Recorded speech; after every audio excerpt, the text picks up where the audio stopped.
Buat teman-temanku yang baru gabung, bisa cek di playlist untuk urutan videonya, dan bisa juga cek di playlist untuk judul barunya. Bab 4642, Evolusi Serangga. Awalnya, Luming masih memiliki kartu truf, yaitu peti mati tembaga ungu.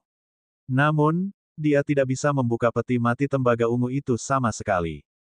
Jika mereka dapat membuka peti mati tembaga ungu, setidaknya satu dewa primitif tingkat dewa tertinggi akan keluar dan mampu bertarung melawan pihak lainnya. Tetapi sekarang, dia tidak membutuhkannya lagi. Saya hanya bisa berusaha sebaik mungkin. Saya tidak akan menyerah sampai saat terakhir. Mata Luming dipenuhi dengan tekad. Namun, pada saat ini, seekor serangga besar tidak jauh dari Luming tiba-tiba berdiri.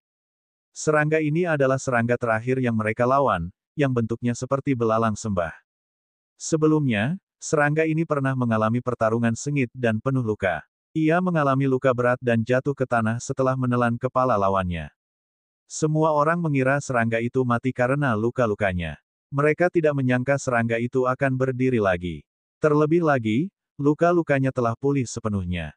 Terlebih lagi, aura yang dipancarkan serangga ini jauh lebih mengerikan dari sebelumnya. Itu telah berevolusi. Pikiran pertama Luming adalah bahwa serangga ini telah berevolusi dan lebih menakutkan dari sebelumnya. Ketika Luming jatuh ke dalam baskom, dia tidak jauh dari serangga itu. Pada saat ini, kedua mata besar serangga itu menatap Luming, memancarkan cahaya merah darah. Itu adalah niat membunuh yang jelas. Sungguh sial, Luming meratap dalam hatinya. Hanya satu Yeling Ganliu saja sudah cukup untuk merenggut nyawanya. Dia tidak menyangka serangga mengerikan lainnya akan muncul. Dia sudah kehabisan akal. Namun, serangga itu tidak langsung menyerang. Setelah melirik Luming beberapa kali, ia menoleh ke arah Yeling Ganliu. Setelah melihat Yeling Ganliu, mata serangga itu memancarkan niat membunuh yang lebih kuat. Ketika ditatap oleh serangga ini, Yeling Ganliu tidak dapat menahan diri untuk berhenti, memperlihatkan ekspresi waspada. Karena serangga ini membuatnya merasakan sedikit tekanan. Tatapan mata mantis beralih antara Luming dan Yeling Ganliu. Rambut Luming berdiri tegak dan otot-ototnya menegang. Dia siap bertarung atau melarikan diri kapan saja. Namun pada akhirnya, keberuntungan menimpa Luming. Belalang itu akhirnya menatap Yeling Ganliu dan menjerit. Tubuhnya yang besar melesat keluar seperti kilat berwarna merah darah, menerobos air darah dan menyerbu ke arah Yeling Ganliu. Dua cakar depannya menebas, lebih tajam dari pedang dewa. Kau cari kematian. Yeling Ganliu berteriak, lengannya seperti pedang saat dia terus-menerus menebas, melawan serangga-serangga itu. Kedua belah pihak sangat cepat dan mereka bertukar lusinan gerakan dalam sekejap. Yeling Ganliu lah yang berada di posisi unggul dan berhasil memukul mundur serangga itu. Namun, serangga mantis ditutupi oleh cangkang tebal yang sangat keras. Cahaya pedang hanya meninggalkan beberapa bekas pada cangkangnya, tetapi tidak merusaknya. Ayo pergi. Sosok Luming melintas dan dia mundur dengan cepat. Ini adalah kesempatan yang hanya datang sekali dalam 1000 tahun. Jika dia tidak pergi sekarang, kapan lagi dia akan pergi? Dia tahu bahwa meskipun serangga mantis telah membunuh serangga lain dan berevolusi, kekuatan tempurnya hanya mencapai alam asal. Itu masih belum sebanding dengan Yeling Ganliu. Saat Yeling Ganliu mengurus serangga ini, sekalipun dia ingin pergi, dia tidak akan bisa. Luming, kau ingin pergi. Dalam mimpimu, bunuh. Melihat Luming ingin pergi, Yeling Ganliu meraung. Gelabelanya bersinar dan pedang tempur melesat keluar. Tidak bagus, itu adalah senjata dewa tingkat asal. Ekspresi Luming berubah drastis. Yeling Ganliu mengulurkan tangan dan meraih senjata tingkat asal. Ledakan. Dengan suntikan energi asal, senjata tingkat asal dihidupkan kembali, yang memungkinkan kekuatan tempur Yeling Ganliu meningkat ke puncak. Wus, wus, wus. Dalam sekejap, ratusan cahaya pedang meledak, menerobos pertahanan serangga belalang sembah dalam satu gerakan dan membombardir tubuhnya. Meskipun cangkang tebal itu sangat keras, ia tidak dapat menangkis senjata tingkat origin. Cangkangnya terkoyak dan darah merah mengalir keluar. Tubuh besar belalang sembah itu menghantam baskom. Terlebih lagi, arah kecelakaan itu adalah Luming. Jelaslah bahwa Yeling Ganliu melakukan ini dengan sengaja untuk melemparkan serangga mantis ke arah Luming. Semua ini terjadi terlalu cepat. Semuanya selesai dalam sekejap mata. Meskipun Luming mulai mundur, dia tidak mundur terlalu jauh. Dia masih berada di wilayah lembah. Menghadapi mantis Zerg yang sedang jatuh, Luming meningkatkan kecepatannya hingga maksimal dan mengeluarkan jurus Aurora yang hebat sambil bergerak ke samping. Asyik, Luming bergerak puluhan ribu meter jauhnya. Kemudian, dengan suara keras, serangga mantis itu jatuh menghantam tanah dengan keras. Kekuatannya beberapa kali lebih besar daripada kekuatan yang digunakan Luming untuk menghantamnya. Dan EBSCP, bumi bergemuruh, dan dengan belalang sembah sebagai intinya, tanah meledak dan retakan besar menyebar. Ini bukanlah akhir. Kekuatan Yeling Ganliu meledak. Pedang tingkat origin di tangannya berubah menjadi kilatan petir dan terbang ke arah serangga itu. Dengan bunyi plop, pedang itu menembus kepala serangga itu dan menjepitnya ke tanah. Pedang panjang itu menusuk ke dalam tanah, dan kekuatan penghancur yang mengerikan meletus, menyebabkan tanah meledak lebih dahsyat.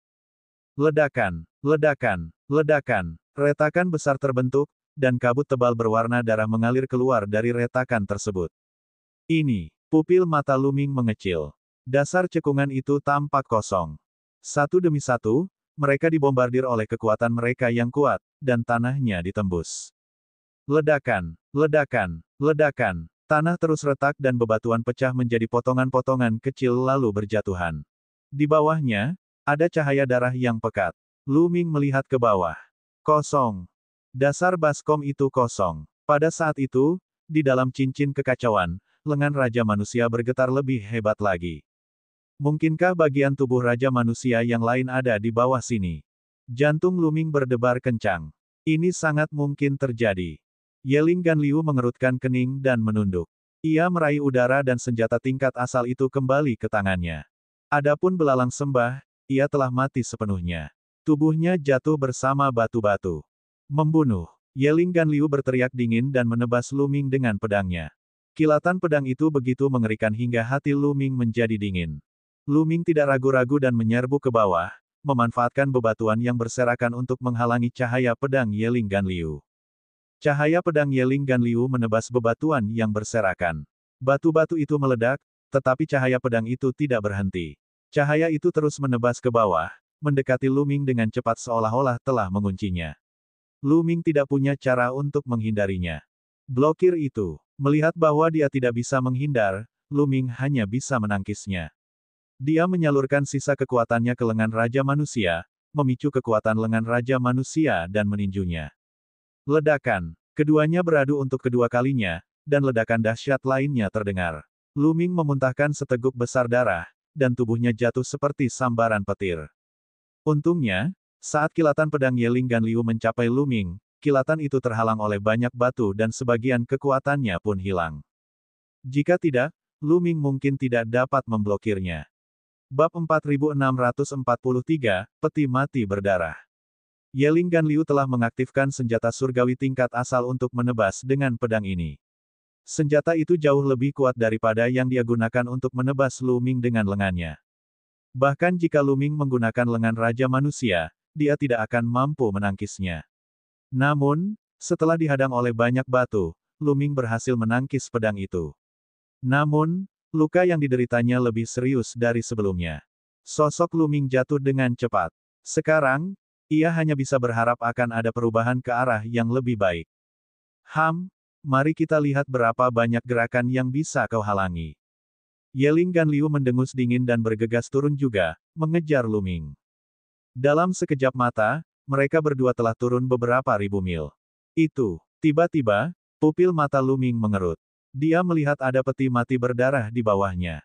Peti mati darah itu tampaknya terbuat dari batu aneh, dan warnanya merah darah. Tetapi sekarang, retakan telah muncul pada peti mati berdarah itu, menutupi seluruh peti mati. Gelombang energi yang kuat menyebar dari peti darah. Di tangan kanan Luming, lengan Raja Manusia menjadi panas dan terus melompat-lompat seolah hendak terbang keluar dari lengan Luming. Itu dia. Bagian tubuh Raja Manusia lainnya ada di dalam peti mati darah ini. Tapi bagaimana cara mendapatkannya? Apakah aku harus membuka peti mati darah ini? Pikiran Luming sedang berpacu. Namun, dia tidak memiliki banyak energi yang tersisa di tubuhnya. Dia takut dia tidak dapat membukanya bahkan jika dia menginginkannya. Kaca. Sesuatu tampaknya berusaha keluar dari peti mati berdarah itu. Sesuatu itu terus menyerang peti mati berdarah itu, menyebabkan semakin banyak retakan muncul di atasnya. Pada saat ini, Yeling Ganliu juga mendekat. Matanya tak dapat menahan diri untuk menatap peti mati berlumuran darah. Akan tetapi, dia hanya meliriknya sekilas sebelum menatap Lu Ming lagi, niat membunuhnya dingin dan pekat. Meskipun dia sangat penasaran terhadap peti mati darah itu, dia telah memutuskan untuk membunuh Lu Ming terlebih dahulu sebelum mengamati peti mati darah itu dengan saksama. Orang-orang seperti Lu Ming sangat beruntung dan tidak mudah dihadapi. Selama dia tidak terbunuh, ada kemungkinan sesuatu akan terjadi. Sama seperti sebelumnya, dia hanya menunda sesaat dan tiba-tiba muncul bak yang kuat, memungkinkan Lu Ming bertahan hidup. Dia tidak bermaksud memberi Lu Ming kesempatan. Tidak bagus, aku akan berusaha sekuat tenaga. Lu Ming sangat tegas. Dia tahu bahwa dia tidak bisa lari dari Yeling Ganliu, dia tidak bisa melarikan diri. Dia harus mempertaruhkan nyawanya untuk membalikkan keadaan. Peti mati darah ini terlihat sangat aneh dan mungkin berbahaya. Namun, bahaya juga merupakan titik balik. Lu Ming berencana untuk membuka peti mati darah dan mempertaruhkan nyawanya. Lu Ming, kau sedang mencari kematian. Yeling Ganliu juga melihat pikiran Lu Ming. Dia meraung dan mengayunkan pedangnya ke arah Lu Ming. Cahaya pedang yang mengerikan itu menebas Lu Ming dengan cepat. Tubuh Lu Ming terkunci di tempatnya oleh kekuatan yang kuat. Tubuhnya membeku di udara, tidak bisa bergerak. Kita sudah selesai. Lu Ming merasa getir. Dia sudah berusaha sekuat tenaga, tetapi tetap tidak berhasil. Pada saat ini, dia tidak lagi memiliki kekuatan untuk mengaktifkan lengan Raja Manusia. Dia tidak dapat memblokir serangan lawan sendirian. Dia tidak ingin mati di sini. Jika dia terbunuh, semua hartanya akan jatuh ke tangan Yeling Ganliu, yang akan meningkatkan kekuatan suku manusia surgawi. Selain itu, bola juga akan jatuh ke tangan pihak lain.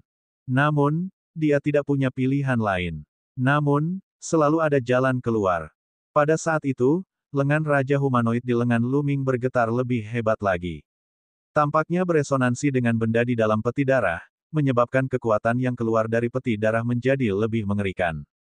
Kaca, wah, jumlah retakan pada peti mati darah meningkat dengan cepat. Beberapa tempat bahkan meledak, menciptakan lubang. Gelombang kekuatan yang amat dahsyat mengalir keluar dari peti darah dan menyerbu ke segala arah. Kuat, dia terlalu kuat. Kekuatan yang keluar dari peti darah itu sangat kuat. Lu Ming merasa bahwa itu bahkan lebih kuat dari cahaya pedang Yeling Ganliu.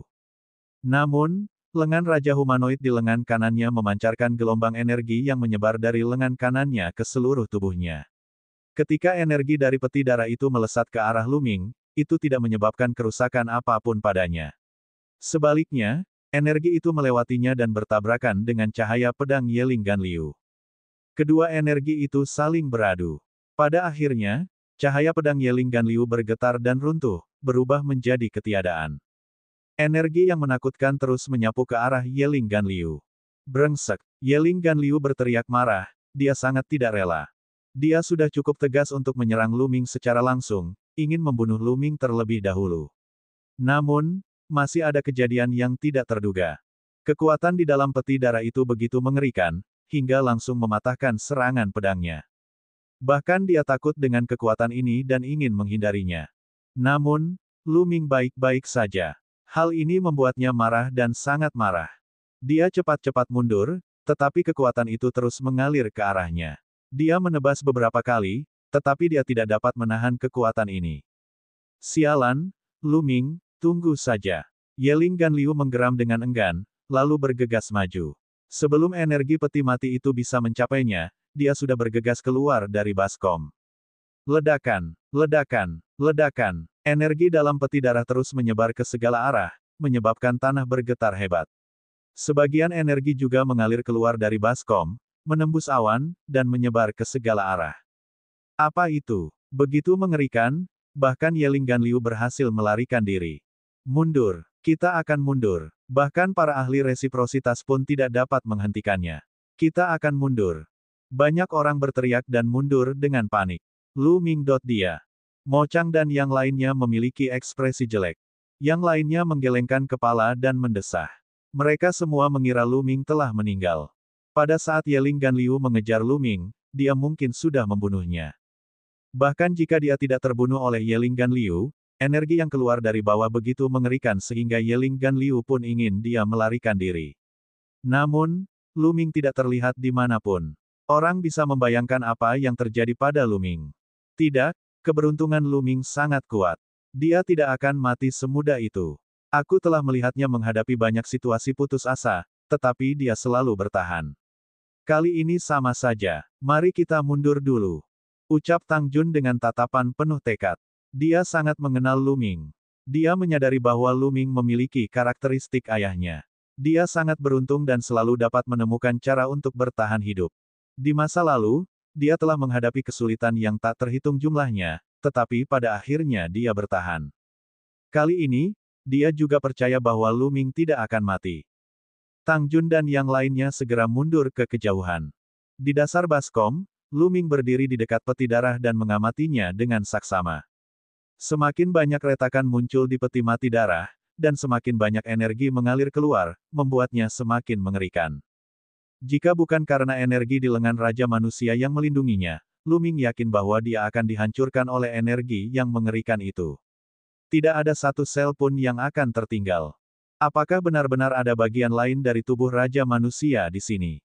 Lu Ming bergumam, matanya terbakar. Kaca, kaca. Peti mati darah terus retak, dan batu berwarna darah terus meledak. Sesaat kemudian, peti darah itu meledak dengan keras. Bab 4644, Halo yang berkembang pesat. Ketika peti darah itu meledak sepenuhnya, energi yang lebih mengerikan pun menyapu keluar. Energi ini menyapu ke segala arah, menyebabkan seluruh dasar lautan darah yang terkubur abadi berguncang hebat. Air laut bergolak dan ribuan ombak naik. Kekuatan yang mengerikan itu memaksa istana surgawi dan tentara penghancur langit mundur berkali-kali. Bahkan Yeling Ganliu pun cepat mundur, tidak berani mendekat. Namun, hal ini tidak memengaruhi Lu Ming.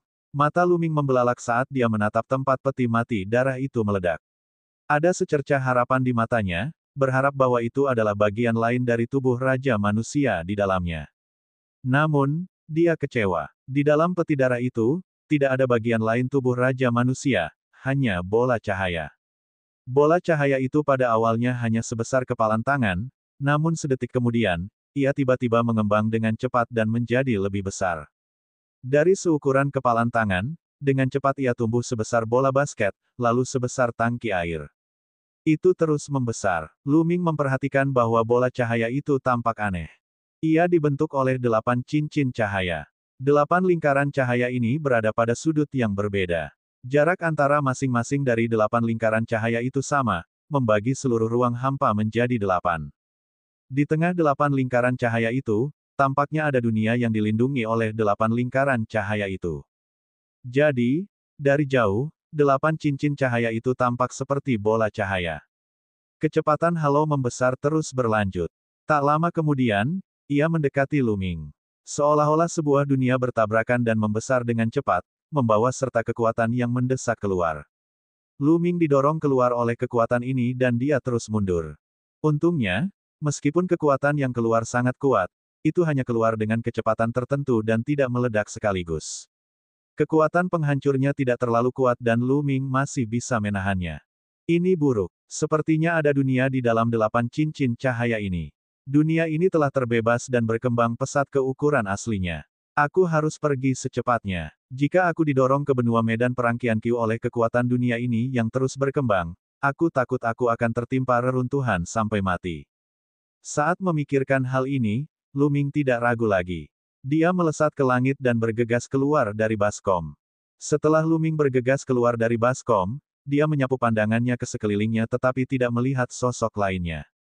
Yeling Ganliu dan yang lainnya tampaknya telah mundur jauh. Jantung Lu Ming berdebar kencang dan dia pergi ke seberang baskom. Ledakan, ledakan, ledakan. Saat berikutnya, tanah bergetar hebat. Retakan muncul di cekungan dan dengan cepat membesar dan memanjang, meluas hingga ke kejauhan. Itu masih bertabrakan dengan cepat. Dunia ini seharusnya disegel dalam peti mati darah dan dikompresi menjadi ukuran yang sangat, sangat kecil. Sekarang, itu akan kembali ke keadaan semula, tetapi ini adalah pusat medan perang Qianqiu. Jika mengembang seperti ini, bukankah itu akan menghancurkan medan perang Qianqiu? Lu Ming agak terkejut. Ledakan, ledakan. Tanah bergemuruh dan bebatuan retak. Lu Ming melihat bahwa cekungan itu telah terbuka sepenuhnya. Dua retakan besar menyebar dari cekungan ke kejauhan. Sebuah halo besar muncul dari dasar cekungan. Seluruh dasar lautan darah penguburan abadi bergetar hebat dan airnya bergulung-gulung. Bukan hanya itu saja, seluruh medan perang pun gempar. Pada saat ini, semua orang di medan perang 1000 tahun terkejut, tidak tahu apa yang telah terjadi. Cincin cahaya itu mengembang dengan sangat cepat. Semakin jauh ia bergerak, semakin cepat ia tumbuh. Semakin besar ia mengembang, semakin cepat ia tumbuh. Hanya dalam beberapa saat napas, beberapa lingkaran cahaya telah muncul dan tanah terbelah sepenuhnya. Sepetak tanah terbelah dari tengahnya, dan dengan itu sebagai pusatnya, retakannya makin lama makin membesar. Ayo berangkat, Lu Ming terbang cepat ke kejauhan. Setelah terbang cukup jauh, dia berhenti dan menyadari bahwa halo masih meluas dengan cepat. Pada saat ini, diameter halo setidaknya 100.000 mil. Namun, tampaknya tidak ada niat untuk berhenti. Kecepatan perluasannya bahkan lebih cepat dari sebelumnya. Apa itu? Tampaknya itu berasal dari cekungan itu. Itu akan menghancurkan medan perang. Dia semakin dekat dengan kita. Ayo kita pergi. Di dasar lautan darah penguburan abadi, orang-orang dari istana surgawi dan tentara penghancur surga, yang telah menonton dari jauh, tidak berani tinggal lebih lama lagi dan terus mundur. Yeling Ganliu sangat marah. Dia menatap ke arah datangnya halo, tetapi tidak melihat Lu Ming. Apa ini? Mata Yeling Ganliu bersinar seperti bintang, seolah ingin melihat melalui lingkaran cahaya dan melihat apa yang ada di dalamnya. Namun, bagian tengah cincin itu menjadi gelap gulita, seperti lubang hitam. Bahkan dengan penglihatannya di alam asal, dia tidak dapat melihat seluruhnya. Dia hanya dapat melihat samar-samar dunia di dalamnya. Sebuah dunia sebenarnya disegel di benua medan perang 1000 tahun. Medan perang 1000 tahun adalah tempat penting di era terakhir. Benua ini benar-benar luar biasa. Pikiran Yeling Ganliu berputar cepat dan keserakahan muncul di wajahnya. Dia tidak mundur seperti yang lain. Dia ingin menjelajah, dan akan lebih baik jika dia bisa menyerbu ke dalam lingkaran cahaya dan memasuki dunia di dalamnya. Dengan cepat sekali, lingkaran cahaya itu mendekati Yeling Ganliu. Asyik, Yeling Ganliu menyerbu ke arah lingkaran cahaya, menggunakan senjata tingkat asal untuk membuka jalan. Ia menyatu dengan pedang, ia akan menyerbu ke dunia di dalam lingkaran cahaya. Namun, saat dia menyentuh cincin itu, sebuah kekuatan besar menyerbu ke arahnya. Tubuh Yeling Ganliu terlempar ke belakang. Dia baru berhenti setelah terbang ratusan ribu mil. Wajahnya pucat dan dia hampir memuntahkan seteguk darah. Sungguh kekuatan yang dahsyat. Segel ini terlalu kuat. Aku tidak bisa menghancurkannya sama sekali. Yeling Ganliu berpikir dengan ekspresi gelap. Ledakan, ledakan, ledakan. Cincin cahaya itu meluas semakin cepat. Seluruh lautan darah yang terkubur abadi itu hancur total. Cincin cahaya yang besar itu sudah berukuran setengah dari lautan darah. Lebih jauh lagi, ia masih berkembang dengan cepat. Pada saat ini, seluruh benua berguncang hebat, dan serangga yang tak terhitung jumlahnya meraung dengan gila. Para ahli dari tentara penghancur langit dan istana langit semuanya terkejut, terlepas dari apakah mereka adalah para ahli yang ditempatkan di dua benteng tersebut atau para ahli yang telah memasuki area pusat medan pertempuran inti. Selama mereka berada di benua utama, mereka semua merasa khawatir. Apa yang terjadi? Mengapa benua ini berguncang begitu hebat? Sepertinya akan runtuh. Mungkinkah ada ahli agung yang sedang bertempur? Ahli macam apa yang begitu kuat? Mampu menyebabkan getaran seperti itu? Ini bukan alam semesta purba, ini medan perang abadi. Banyak orang berteriak, medan perang 1000 tahun adalah tempat penting yang tertinggal dari era sebelumnya. Tempat itu dipenuhi dengan niat membunuh dan aura pembunuh yang tak ada habisnya. Banyak pembudidaya kuat telah meninggal di sini, jadi tidak mudah untuk menghancurkannya. Bahkan jika para ahli alam asal bertarung di sini, kerusakan yang dapat mereka sebabkan akan terbatas. Siapa yang dapat menyebabkan goncangan seperti itu? Arah itu tampaknya adalah arah lautan darah penguburan surgawi. Apakah ada kecelakaan di sana? Ayo kita pergi dan lihat. Para ahli istana surgawi dan tentara penghancur surga bergegas menuju lautan darah penguburan abadi. Bab 4645, Medan Perang 1000 Tahun Terkoyak. Ketika para ahli dari kedua belah pihak tiba, mereka tidak melihat lautan darah yang terkubur abadi lagi. Mereka hanya melihat bola cahaya besar muncul dari pusat benua. Dengan itu sebagai pusatnya, retakan besar terkoyak di benua utama medan perang Qianqiu. Terlebih lagi, retakan itu masih menyebar dengan cepat. Bola cahaya itu masih tumbuh dengan cepat. Apa ini? Banyak orang tercengang, termasuk para ahli timbal balik. Itulah surga yang agung. Itulah supremasi api bintang senior.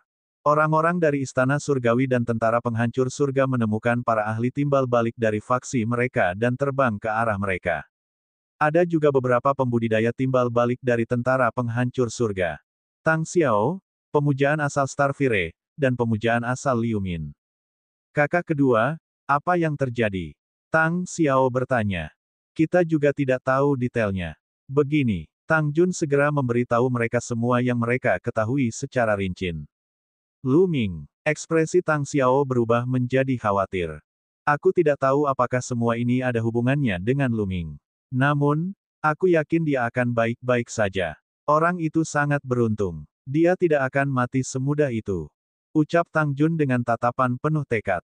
Lu Ming mungkin sudah memasuki halo. Aku akan pergi dan melihatnya. Tang Xiao menyerang lingkaran cahaya itu, namun seperti halnya Yeling Ganliu, dia terpental dan mengalami beberapa luka ringan. Di sisi lain, para kultivator dari Istana Surgawi juga tahu apa yang sedang terjadi. Mereka juga ingin menyerang, tetapi mereka juga terlempar. Dekat halo, Lu Ming masih terbang di luar. Halo ini semakin membesar. Ia akan meluaskan seluruh benua. Aku tidak bisa tinggal lama di sini. Sebaiknya aku segera pergi.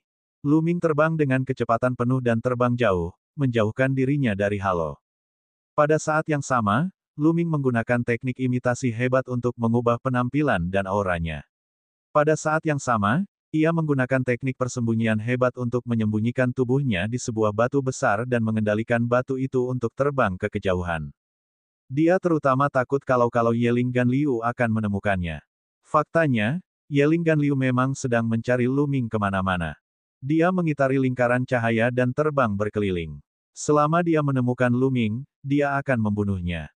Ini buruk. Pemuja surgawi dari suku manusia surgawi itu telah mencoba membunuh Lu Ming. Dialah yang mengejar Lu Ming sebelumnya. Ketika Yeling Ganliu terbang melewati mereka, Tang Jun berteriak. Jadi ini orangnya. Aku akan pergi dan membunuhnya. Tang Xiao berkata dengan dingin. Tubuhnya melesat maju seperti sambaran petir, pedangnya menebas ke arah Yeling Ganliu. Yeling Ganliu terkejut, dia mengeluarkan senjata tingkat asalnya untuk bertahan. Klang! Keduanya saling beradu. Tubuh Yeling Ganliu bergetar dan terlempar ke belakang, memuntahkan darah. Lengan yang digunakannya untuk memegang pedang bergetar tanpa henti. Puluhan luka pedang kecil muncul di tubuhnya, dan darah terus mengalir keluar. Jelas, kekuatan tempur Yeling Ganliu jauh lebih rendah dibandingkan dengan Tang Xiao, dan dia telah terluka parah hanya dalam satu gerakan. Membunuh. Tang Xiao melolong, melanjutkan serangannya pada Yeling Ganliu. Wajah Yelingan dipenuhi ketakutan. Dia berbalik dan berlari menuju istana surga, sambil berteriak minta tolong. Tang Xiao, lawanmu adalah aku. Aku akan melawanmu. Beberapa makhluk dari istana surgawi berteriak dan bergegas menuju Tang Xiao. Kau menggertakku dengan angka, kan? Pemuja asal api bintang dan pemuja asal Liu Min berteriak saat mereka menyerbu ke arah istana surgawi. Ledakan, ledakan, ledakan. Setelah itu, para ahli alam asal saling bertukar beberapa pukulan, yang menghasilkan ledakan yang menggemparkan bumi. Dengan itu, Yeling Ganliu pun terselamatkan, dia dapat melarikan diri dan berbaur dengan istana surga. Asal-usul kedua belah pihak saling bertukar beberapa jurus lagi sebelum keduanya mundur dan berhenti bertarung. Sekarang bukan saatnya untuk duel. Tak satu pun pihak yang percaya diri. Perhatian mereka terpusat pada halo. Dengan penglihatan mereka di alam asal, mereka masih dapat melihat samar-samar bahwa tampaknya ada sebuah benua di area gelap gulita di pusat halo. Mereka sangat ingin tahu tentang apa yang ada di benua ini. Akan tetapi, Lu Ming yang berada di kejauhan mendengar ledakan dari pertukaran pukulan antara para ahli timbal balik. Ini sangat intens. Ini adalah pertarungan antara para ahli timbal balik. Tampaknya para ahli dari tempat lain telah tertarik ke sini. Timbal balik dari pasukan penghancur surga pasti telah tiba juga. Ayo pergi. Lu Ming terus menggunakan jurus persembunyian yang hebat dan bersembunyi di balik batu. Dia terbang ke arah ledakan itu. Setelah beberapa waktu, Lu Ming melihat Tang Xiao, Tang Jun, dan yang lainnya. Lu Ming menghilangkan teknik penyembunyian hebat dan teknik imitasi hebat dan terbang menuju Tang Xiao dan yang lainnya. Itu Lu Ming. Itu benar-benar dia. Dia baik-baik saja. Mo Chang, Ronggong, dan yang lainnya segera menemukan Lu Ming dan sangat gembira. Wajah Tang Xiao berseri-seri karena kegembiraan. Lu Ming, aku tahu itu. Kau anak yang beruntung. Kau akan baik-baik saja. Tang Jun berkata sambil tersenyum. Saya beruntung. Lu Ming tersenyum dan pergi ke Tang Xiao dan yang lainnya. Dia akhirnya merasa lega dan bisa pulih dengan tenang. Di kejauhan, Yeling Ganliu dan yang lainnya juga melihat Lu Ming. Kecil sialan. Yeling Ganliu meraung dalam hatinya. Dia tidak menginginkan apapun selain bergegas dan membunuh Lu Ming. Namun, dengan Tang Xiao dan yang lainnya di sisinya, dia tahu bahwa dia tidak akan mampu melakukannya. Dia hanya bisa menanggungnya. Ledakan, ledakan, ledakan. Benua itu terus berguncang karena terkoyak oleh halo yang membesar. Pasukan penghancur surga dan istana surgawi terus mundur. Seiring berjalannya waktu, semakin banyak orang yang berdatangan. Pada akhirnya, bahkan para ahli dari kedua belah pihak yang ditempatkan di benteng telah datang. Hal utama adalah bahwa goncangannya terlalu hebat. Proses ini berlangsung selama 3 hari 3 malam. Benar saja, selama 3 hari 3 malam, halo telah berkembang. Pada akhirnya, seluruh benua terkoyak dan terbelah menjadi 2 bagian dari tengah. Medan perang yang tidak berubah selama ribuan tahun telah mengalami perubahan yang mengguncang bumi. Dan di tengah-tengah 2 benua utama, cincin cahaya yang tak tertandingi besarnya itu tergantung di kehampaan. Dari kejauhan, terlihat 8 cincin cahaya yang berputar pada sudut yang berbeda. Sungguh menakjubkan. Di tengah 8 lingkaran cahaya itu, gelap gulita seperti lubang hitam. Lu Ming sama sekali tidak dapat melihat melaluinya dengan penglihatannya. Ketanyaannya, bahkan mereka yang berada di alam asal tidak dapat lagi melihatnya. Namun mereka yakin bahwa ada benua di dalam kegelapan itu. 8 cincin cahaya itu seperti semacam formasi atau kekuatan penyegelan yang menyegel benua di tengahnya. Pada saat ini, perluasan halo akhirnya terhenti. Lengan Raja Manusia bergetar hebat. Bagian tubuh Raja Manusia yang lain ada di halo ini, tapi, bagaimana cara mendapatkannya? Lu Ming memiliki banyak pikiran dalam benaknya. Dia sudah menyimpan lengan itu dalam kotak perunggu di cincin kekacauannya. Pada saat ini, reaksi tangan Raja Manusia itu luar biasa kuatnya. Peti perunggu itu bahkan secara langsung memberitahunya bahwa bagian lain tubuh Raja Manusia ada di dalam halo ini. Bab 4646, Berkumpulnya 4 Dewa Surga. Lu Ming merasa sakit kepala. Di halo ini, ada begitu banyak ahli di sini. Bagaimana dia bisa mendapatkan mereka? Yang lebih penting lagi, dia tidak bisa memasuki dunia dalam halo sama sekali. Itu salah.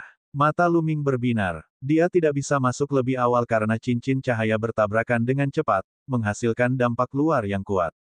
Sekarang setelah ekspansi halo berhenti, bisakah dia masuk? Lu Ming bukan satu-satunya yang memiliki ide seperti itu. Banyak orang dari tentara penghancur surga dan istana surgawi memiliki ide yang sama. Saya akan mencoba, kata Dewa Sumber Api Bintang sambil terbang menuju lingkaran cahaya. Di sisi lain, Istana Surgawi juga telah mengirimkan seorang ahli timbal balik. Dia terbang menuju lingkaran cahaya dari arah lain. Sumber api bintang agung mendekati cincin cahaya dengan sangat cepat dan memasukinya dengan hati-hati. Pada awalnya tidak ada yang aneh dan tidak ada kekuatan untuk menyerang supremasi api bintang. Itu bisa dimasuki. Mata banyak orang dari tentara penghancur surga berbinar. Penguasa sumber api bintang terus menyelidiki dan terbang ke kedalaman, ingin memasuki benua di pusat lingkaran cahaya. Namun, pada saat berikutnya, seolah-olah dia telah menghadapi sesuatu yang mengerikan. Dia mundur dengan cepat hingga berada di dekat Lu Ming dan yang lainnya. Wajahnya pucat dan dia tampak ketakutan. Spark, apa yang kau temukan? Tidak, mengapa akar asalmu menjadi lebih lemah? Wajah Tang Xiao memucat. Anda telah menyadarinya. 8 lingkaran cahaya itu bukan lingkaran cahaya biasa. Mereka adalah formasi kuat yang memiliki efek penyegelan. Pada saat yang sama, mereka juga dapat melucuti akar asal mereka yang masuk. Dan EBSP, Tang Xiao, para ahli alam asal lainnya, dan banyak dewa penguasa semuanya meringis. Akar asal adalah fondasi seorang ahli alam asal. Itu adalah sumber kekuatan seorang ahli alam asal. Bagi halo itu, mampu melucuti akar asal seorang ahli alam asal sungguh mengerikan. Cincin cahaya itu tampaknya mampu melucuti akar asal dari keberadaan alam asal untuk meningkatkan kekuatanku sendiri. Untung saja aku mundur dengan cepat tadi. Kalau tidak, akar asalku pasti sudah lumpuh. Meski begitu, aku menderita kerugian besar kali ini. Tanpa 10 tahun bintang, aku bahkan tidak bisa berpikir untuk pulih ke levelku sebelumnya. Supremasi api bintang tersenyum pahit. Pada saat yang sama, hal yang sama terjadi di Istana Surgawi. Asal-usul Istana Surgawi juga mundur ketakutan. Sebagian akar asalnya juga telah diserap oleh halo. Akibatnya, Istana Surgawi dan pasukan penghancur surga tidak berani bergerak lagi. Mereka hanya mengamati lingkaran cahaya itu. Dan EBSCP, mereka juga tidak mengirim ahli dewa yang surgawi untuk menguji keadaan. Bahkan para ahli alam asal pun akan berada dalam bahaya jika mereka masuk. Meskipun dewa penguasa tidak memiliki akar asal dan tidak akan kehilangan akar asal mereka, siapa yang tahu apakah akan ada bahaya lain. Oleh karena itu, kedua belah pihak memilih untuk mengirimkan berita tersebut kembali. Orang-orang Istana Surgawi mengirimkan berita itu kembali ke markas besar 4 Istana Surgawi besar. Orang-orang tentara penghancur surga pun mengirimkan berita itu kembali ke perkemahan mereka. Setelah itu, kedua belah pihak mengelilingi cincin cahaya dan menunggu dengan tenang. Di dalam cincin kekacauan, lengan Raja Manusia masih gemetar. Lu Ming tidak bertindak gegabah. Dengan begitu banyak mata yang mengawasi, jelas tidak realistis baginya untuk bertindak sendiri. Terlebih lagi, dia tidak tahu bahaya apa yang ada di dalam halo. Bahkan para ahli timbal balik pun berada dalam bahaya. Jika dia masuk dengan gegabah, dia mungkin akan hancur total. Lebih baik menunggu dan melihat. Istana Surgawi Ziwei, di ruang rahasia. Ada 2 platform batu di ruangan rahasia ini, dan peti perunggu ditempatkan di setiap platform batu. Jika Lu Ming ada di sini, dia pasti akan terkejut. 2 kotak perunggu itu hampir sama persis dengan yang dimilikinya. Dan EBSCP, pada saat ini, kedua peti perunggu itu tiba-tiba mulai bergetar dan memancarkan cahaya yang menyilaukan. Di satu sisi ruang rahasia, ada 2 tetua suku manusia surgawi dengan rambut seputih salju. Kedua tetua itu telah berkultivasi dengan mata tertutup. Pada saat ini, mereka tiba-tiba membuka mata dan tampak terkejut. Apa yang terjadi? Mengapa ada kelainan pada tubuh Raja Manusia? Ini belum pernah terjadi sebelumnya. Buka dan lihatlah. Kedua tetua suku manusia surgawi itu berdiri dan membuka kedua kotak perunggu itu. Di dalam 2 kotak perunggu itu, ada lengan dan kaki batu. Satu adalah lengan kirinya, dan satu lagi adalah kaki kirinya.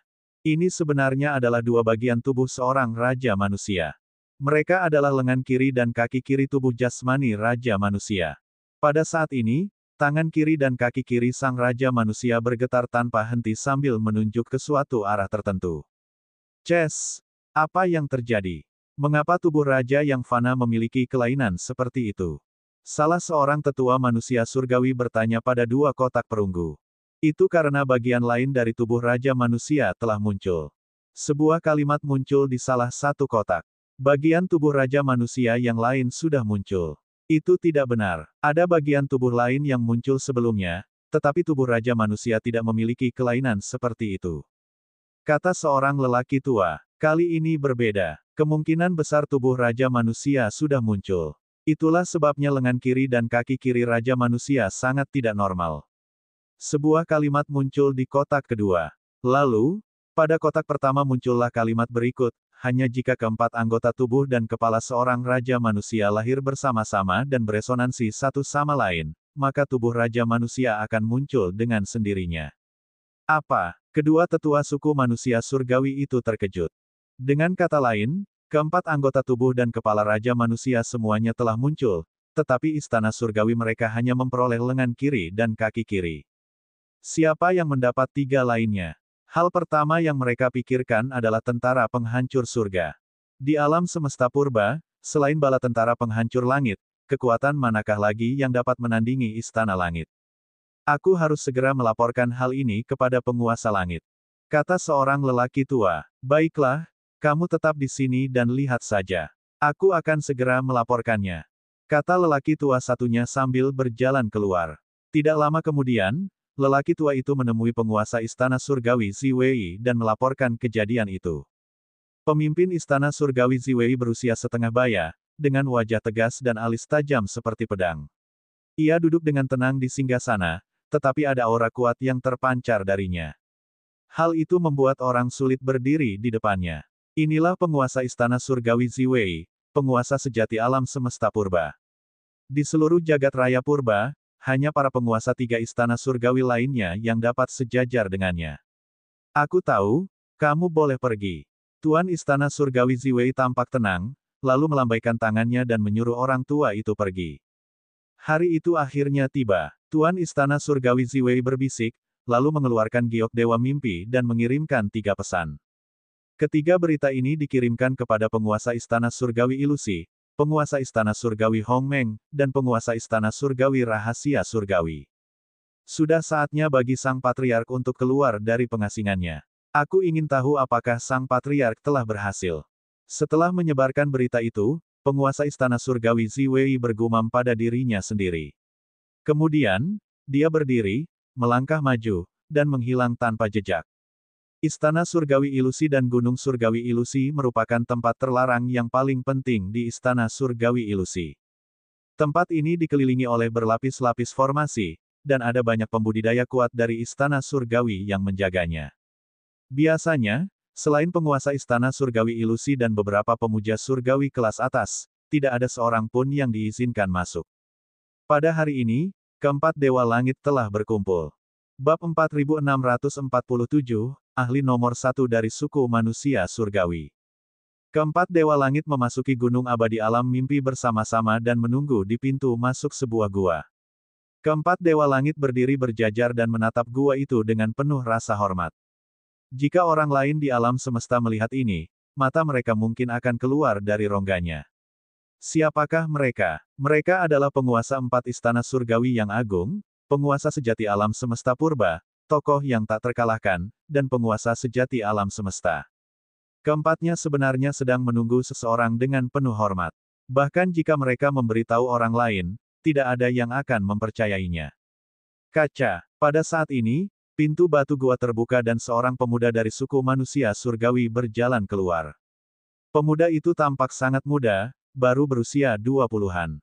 Kultivasinya tidak terlalu tinggi, hanya di alam dewa, tetapi ketika keempat Dewa Langit melihat pemuda ini, mereka sangat hormat. Mereka membungkuk, junior memberi hormat kepada leluhur. 100.000 tahun yang lalu, sebelum aku pergi menyendiri, aku berkata bahwa kau akan membangunkanku ketika ada yang salah dengan tubuh Raja Manusia. Sekarang setelah kau membangunkanku, apakah ada yang salah dengan tubuh Raja Manusia? Dan EBSP, ayo pergi. Kata pemuda itu acuh tak acuh. Bahkan di hadapan keempat penguasa surga, dia tetap mempertahankan sikap angkuhnya, seperti seorang tetua yang merendahkan juniornya. Dan EBSP, adapun keempat Dewa Langit, mereka tidak memperlihatkan tanda-tanda marah atau tidak senang, seolah-olah semua itu wajar saja. Leluhur, lengan kiri dan kaki kiri Raja Manusia menunjukkan tanda-tanda kelainan. Mereka terus-menerus gemetar dan menunjuk ke suatu arah. Kotak perunggu itu mengatakan bahwa ini adalah penampakan tubuh Raja Manusia. Hanya ketika keempat anggota tubuh dan kepala Raja Manusia muncul bersamaan, tubuh Raja Manusia akan muncul. Tuan Istana Surgawi Ziwei menjawab dengan hormat. Mereka semua tahu latar belakang pemuda ini. Pemuda ini adalah seorang patriark suku manusia surgawi. Dalam sejarah suku manusia surgawi, dia adalah patriark pertama yang menguasai kekuatan surgawi yang sempurna. Dia dikenal sebagai pembangkit tenaga listrik terkuat dalam sejarah suku manusia surgawi. Dalam sejarah suku manusia surgawi, hanya ada 3 orang jenius tak tertandingi yang telah menguasai kekuatan surga yang sempurna. Orang yang ada di depannya adalah yang pertama. Orang ini sudah sangat tua, dan basis kultivasinya bahkan telah mencapai alam yang tak terbayangkan. Namun, kultivasi leluhur tua ini mencapai titik jenuh dan dibatasi oleh alam semesta ini. Oleh karena itu, ia menggunakan teknik yang menentang surga untuk bereinkarnasi. Namun, reinkarnasi terlalu menantang surga. Satu kesalahan saja dapat menyebabkan kematian dalam proses reinkarnasi. Meskipun kepala suku manusia surgawi telah berhasil, ia telah meninggalkan banyak bahaya tersembunyi. Itulah sebabnya ia memilih untuk mengasingkan diri 100.000 tahun yang lalu untuk memperbaiki bahaya tersembunyi tersebut. Sebelum dia mengasingkan diri, dia pernah berkata, kalau tidak ada yang tidak beres pada tubuh fisik sang raja manusia, maka dia tidak perlu dibangunkan. Oh, anggota badan dan kepala tubuh jasmani raja manusia telah muncul. Tampaknya apa yang disebut pasukan penghancur surga telah memperoleh banyak hal.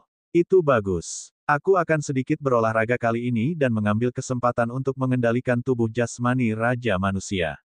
Kata patriark suku manusia surgawi. Nenek moyang, apakah kau sudah pulih sepenuhnya dari bahaya tersembunyi yang ditinggalkan oleh reinkarnasimu? Kata Dewa Langit Ziwei. Saya memang masih agak pendek, tapi tidak masalah. Itu tidak akan mengganggu penampilan saya. Tetua suku manusia surgawi itu terkekeh sembari membuat gerakan mencengkeram di udara. 4 jenis energi surgawi tertinggi terpancar keluar dan menari-nari di telapak tangannya tanpa perlawanan apapun. Keempat jenis energi itu tampaknya telah menjadi satu. Para penguasa 4 istana surgawi agung semuanya memperlihatkan ekspresi iri dan hormat. Energi surgawi yang sempurna adalah kekuatan yang hanya dapat mereka impikan. Dan EBSP, 4 penguasa surga hanya mengendalikan 3 energi surgawi tertinggi. Ini membutuhkan bakat, dan tidak bisa dipaksakan. Bawa aku ke lengan kiri dan kaki kiri Raja Manusia. Dan, tahukah kau di mana tubuh Raja Manusia muncul? Sang Patriark suku manusia surgawi bertanya. Aku baru saja menerima berita bahwa perubahan yang mengejutkan telah terjadi di medan perang 1000 tahun. Benua yang disegel telah muncul di medan perang 1000 tahun. Menurut arah yang ditunjukkan oleh tangan kiri dan kaki kiri Raja Manusia, seharusnya berada di medan perang 1000 tahun. Jawab Tuan Istana Surgawi Ziwei. Medan perang 1000 tahun ya, sangat bagus. Panggil saja aku dengan namaku, Abadi. Sang Patriark suku manusia surgawi melangkah maju dan berkata dengan suara tenang. Ye Buxiu, penguasa 4 istana surgawi agung, turun ke ruang rahasia istana surgawi Ziwei dan melihat lengan kiri dan kanan Raja Manusia. Dan EBSP, tubuh Raja Manusia hanya dapat diaktifkan oleh para jenius tertinggi dan kekuatan tertinggi. Kultivasi saya saat ini hanya di alam dewa penguasa tingkat ke-6, jadi saya hanya dapat mengaktifkan kaki kiri atau lengan kiri saya. Saya memerlukan jenius tertinggi lainnya untuk mengaktifkan lengan lainnya. Apakah ada jenius luar biasa yang lahir di ras kita dalam beberapa tahun terakhir? Zhao Feng bertanya. Kata Patriark suku manusia surgawi, Ye Buxiu. Ya, ada seorang jenius yang tak tertandingi di klan kami. Namanya adalah Ye Qiuxian, dan dia dan Tuan Muda Abadi memiliki kendali sempurna atas kekuatan surga. Tuan Istana Surgawi Ziwei menjawab dengan hormat. Apa? Mendengar ini, mata Sang Unding bersinar dengan cahaya terang. Energi surgawi yang sempurna. Aku tidak menyangka energi surgawi yang sempurna akan muncul lagi di generasi ini. Bagus, sangat bagus. Bawa aku kepadanya. Ye Buxiu berkata sambil melambaikan tangannya, dia menyingkirkan 2 kotak perunggu itu. Tuan muda yang tak pernah mati, Ye Qiuxian ada di istana surgawi Ziwei. Aku akan mengantarmu ke sana. Kata tuan dari istana surgawi Ziwei. Kalian yang sedikit, kembalilah dan buatlah pengaturan sendiri. Kirim beberapa ahli ke medan perang. Ingat, tubuh Raja Manusia adalah yang terpenting. Kalian tidak perlu peduli dengan tempat lain. Kirim saja sebanyak mungkin ahli ke medan perang, mengerti? Ya, perintah yang tak pernah mati. Ya, dan EBSP, dimengerti. Ketiga penguasa surga lainnya menerima perintah itu dan segera pergi. Adapun penguasa istana surgawi Ziwei, dia memberi perintah untuk mengumpulkan para ahli dan membawa Ye Wu Sheng untuk mencari Ye Qiuxian. Sejak pertempuran di kota abadi tertinggi, Ye Qiuxian Zhan telah memperlihatkan bakatnya yang luar biasa, dan statusnya telah meningkat. Tidak diragukan lagi, dia adalah orang nomor 1 di antara generasi muda di Istana Surgawi. Dalam sejarah suku manusia surgawi, hanya ada 3 orang yang menguasai kekuatan surgawi yang sempurna. Ye Qiuxian secara alami telah dipelihara sepenuhnya oleh Istana Surgawi, dan dia telah diberikan semua sumber daya yang dia butuhkan. Di bawah akumulasi sejumlah besar sumber daya, Di samping bakat Ye Qiuxian yang menantang surga, kecepatan peningkatannya sangat mengejutkan. Saat ini, kultivasinya telah mencapai tingkat ke-6 dari alam Master Dewa. Kecepatan ini bahkan lebih cepat dari Lu Ming. Hal ini wajar saja. Lu Ming memperoleh sumber dayanya sendiri, sedangkan Ye Qiuxian memiliki sumber daya yang tak terhitung jumlahnya di Istana Surgawi. Selain itu, bakatnya sungguh menakjubkan. Ia juga telah memadatkan benih asal dan memiliki arah yang jelas. Dengan akumulasi sumber daya, kultivasinya dapat terus meningkat. Ye Qiuxian memberi hormat kepada Yang Mulia Penguasa Surga. Melihat kedatangan tuan dari Istana Surgawi Ziwei, Ye Qiuxian membungkuk hormat. Meskipun bakatnya langka di antara suku manusia surgawi, ia belum mencapai kesuksesan besar. Ia tidak berani bersikap kasar kepada penguasa Istana Surgawi. Dan EBSP, bagus sekali, bagus sekali. Kultivasimu telah mencapai tingkat ke-6 dewa-dewa. Tidak akan lama lagi sebelum kau menerobos ke tingkat ke-7. Menerobos ke alam asal hanyalah masalah waktu. Ekspresi Zhao Feng serius.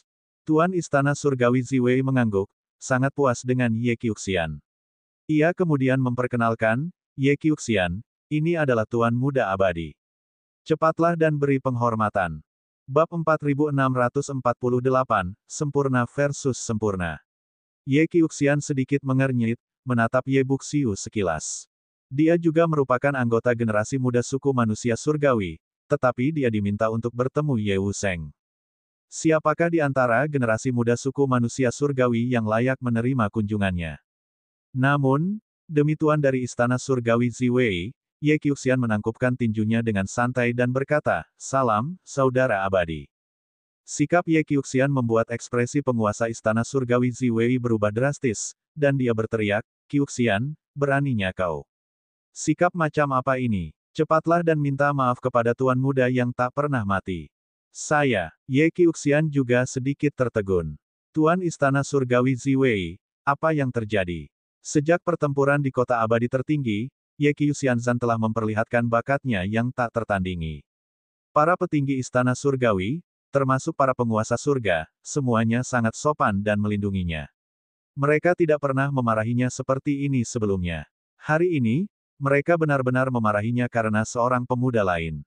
Mungkinkah pihak lain lebih berguna daripada dia? Terlebih lagi, dia adalah penguasa Istana Surgawi, namun dia membungkuk dan merendahkan diri di hadapan Ye Qiuxian. Ini sungguh tidak masuk akal. Siapakah Ye Qiuxian ini?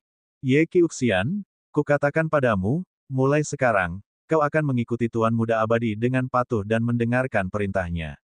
Jika dia bisa membimbingmu, itu akan menjadi keberuntungan seumur hidup untukmu. Tuan Istana Surgawi Ziwei melanjutkan. Pada saat ini, Ye Qiuxian benar-benar marah. Adalah satu hal baginya untuk merendahkan sikapnya terhadapmu yang tak pernah mati, tetapi sekarang dia malah memintanya untuk mengikuti di belakangmu yang tak pernah mati dan mendengarkan perintahnya, bagaimana itu mungkin? Siapa dia? Hanya ada 3 talenta tertinggi dalam sejarah suku manusia surgawi yang telah menguasai kekuatan surga yang sempurna. Begitu mereka berada di kota besar, mereka dapat mengamuk di alam semesta dan menjadi hampir tak terkalahkan. Bahkan penguasa surga harus tunduk kepadanya. Namun sekarang, ia harus mendengarkan perintah pemuda lain. Harga dirinya dan harga dirinya tidak akan pernah mengizinkannya. Ya dewa, jika dia ingin aku mendengarkan perintahnya, dia harus melihat apakah dia punya kualifikasi. Ye Qiuxian berkata dengan dingin. Di matanya, di antara generasi muda di alam semesta, hanya Lu Ming dengan tubuh tabu yang bisa sejajar dengannya. Dia tidak menganggap serius para jenius lainnya, termasuk Ye Unding ini. Kalau bukan karena Dewa Langit Ziwei yang sangat hormat pada Ye Buxiu, Ye Qiuxian pasti sudah menindasnya. Kamu Qiuxian, beraninya kamu. Ye Qiuxian, teriak Dewa Langit Ziwei, keringat dingin membasahi dahinya. Ye Qiuxian benar-benar berani mempertanyakan apakah Ye Wusheng berhak melakukannya. Dengan pemahamannya tentang Ye Wusheng, dia benar-benar takut Ye Wusheng akan langsung melumpuhkan Ye Qiuxian. Ye Buxiu mengangkat tangannya dan menyela perkataan Dewa Langit Ziwei. Dia tersenyum dan sama sekali tidak terlihat marah. Sepertinya kamu tidak yakin padaku. Ye Wusheng menatap Ye Qiuxian sambil tersenyum. Di dunia ini, kekuatan adalah satu-satunya hal yang penting. Kata Ye Qiuxian. Meskipun dia tidak tahu siapa identitas Ye Buxiu hingga Dewa Langit Ziwei bersikap begitu hormat, dia 120% yakin dengan kekuatannya. Di alam semesta purba, dia tidak takut pada siapapun yang setingkat kecuali Lu Ming. Terlebih lagi, dia sekarang adalah seorang dewa tingkat 6. Bahkan jika dia bertemu Lu Ming lagi, dia yakin dia dapat dengan mudah menekannya. Benar, kamu benar. Di dunia ini, kekuatan berbicara paling keras. Lakukan gerakanmu dan biarkan aku melihat seberapa kuat dirimu. Katamu, wahai yang abadi. Kau ingin bertarung denganku. Kata Ye Qiuxian. Dan EBSCP, benar sekali. Kau dan aku sama-sama dewa penguasa tingkat 6, jadi ini saat yang tepat bagi kita untuk bertanding. Bagaimana dengan ini? Jika kau bisa menerima 3 jurusku dan tidak kalah, maka kau tidak perlu mengikutiku lagi di masa mendatang. Ekspresi Zhao Feng tampak serius. Katamu, wahai yang abadi. Dia tahu betul bahwa semua jenius yang tak tertandingi memiliki harga diri mereka sendiri, dan dia hanya ingin menghancurkan harga diri Ye Qiuxian. Ye Qiuxian sangat marah hingga hampir tertawa. Dia begitu marah hingga dia tertawa. Di dunia ini, sebenarnya ada seseorang yang bisa mengalahkannya dalam 3 gerakan. Jika ini tidak menggelikan, apalagi? Dalam pertempuran di kota abadi tertinggi, Lu Ming hanya menang dengan selisih tipis. Hai yang tak pernah mati, dari mana dia mendapatkan keyakinan untuk mengalahkannya dalam 3 gerakan pada level yang sama? Itu tidak mungkin. Ye Qiuxian sama sekali tidak mempercayainya. Bagus, bagus. Aku ingin melihat bagaimana kau akan mengalahkanku dalam 3 gerakan.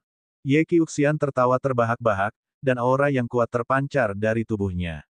4 jenis kekuatan surga tertinggi menyebar, berputar di sekitar tubuhnya dan berubah menjadi 4 pedang tempur dengan warna yang berbeda. Lumayan, itu memang energi surgawi yang sempurna. Namun, seberapa besar kekuatan yang dapat Anda kerahkan? Ye Wuxiang tersenyum dan mengangguk. Tiba-tiba, dia melangkah maju, dan tubuhnya melesat ke arah Ye Qiuxian seperti sambaran petir. Pada saat yang sama, dia menunjuk dengan jarinya seperti pedang. Seketika selusin bayangan pedang muncul di udara. Sekitar selusin bayangan pedang itu terus berubah posisi, membuatnya sulit untuk dipahami. Ye Qiuxian berteriak pelan, dan kekuatan surga yang sempurna meledak. Keempat pedang tempur berputar cepat, menebas puluhan cahaya pedang ke arah Ye Buxiu. Namun, cahaya pedang Ye Wuxiang sangat lincah. Seperti ular kecil, ia terus bergerak. Pada akhirnya, selusin bayangan pedang tiba-tiba bergabung menjadi satu dan menusuk ke arah Ye Qiuxian. Serangan pedang yang tampaknya biasa ini menyebabkan ekspresi Ye Qiuxian berubah drastis. Puluhan cahaya pedang yang dia pancarkan pun lenyap tanpa jejak. Wah, cahaya pedang Ye Wuxiang menusuk energi surgawi sempurna yang mengelilingi Ye Qiuxian, menyebabkannya bergetar hebat. Sebuah lubang benar-benar tertusuk, dan ki pedang melesat lurus ke arah Ye Qiuxian.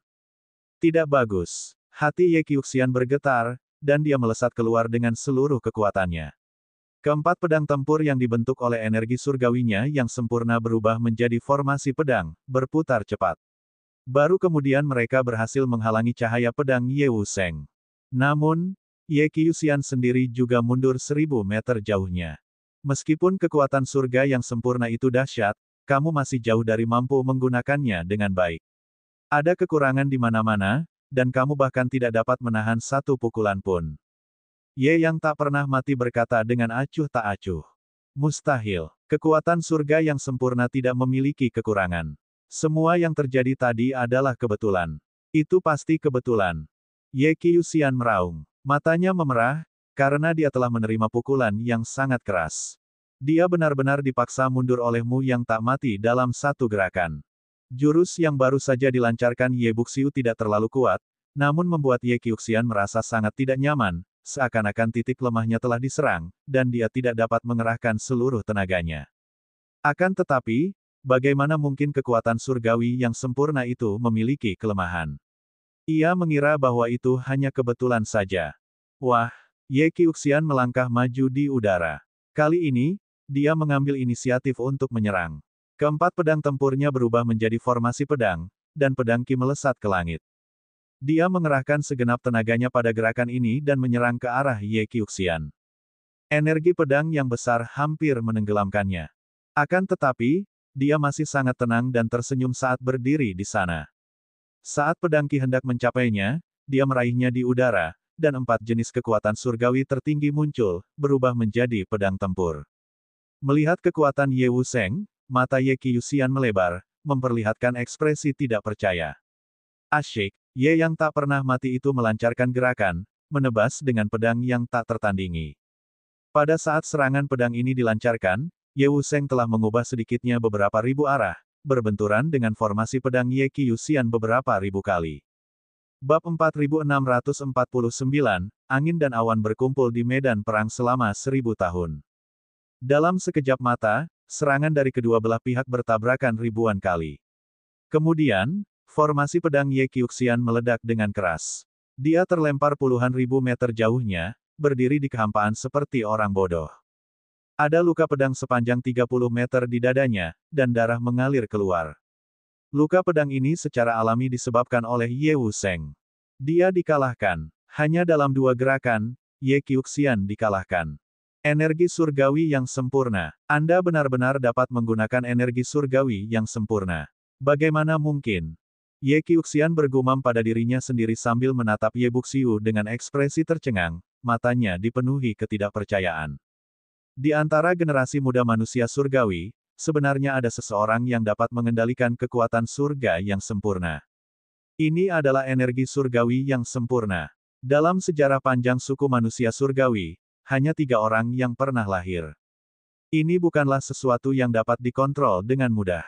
Dalam sejarah suku manusia surgawi, berapa banyak kesayangan surga yang tak tertandingi dan cemerlang telah lahir.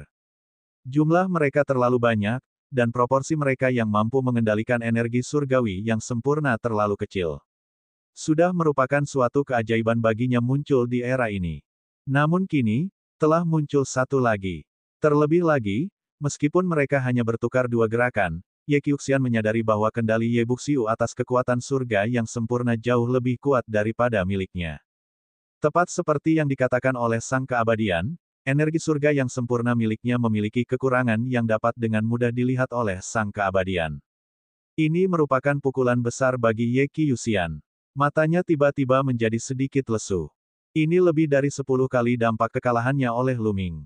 Karena tadi, dia dikalahkan dalam 2 gerakan dan bahkan tidak bertahan 3 gerakan.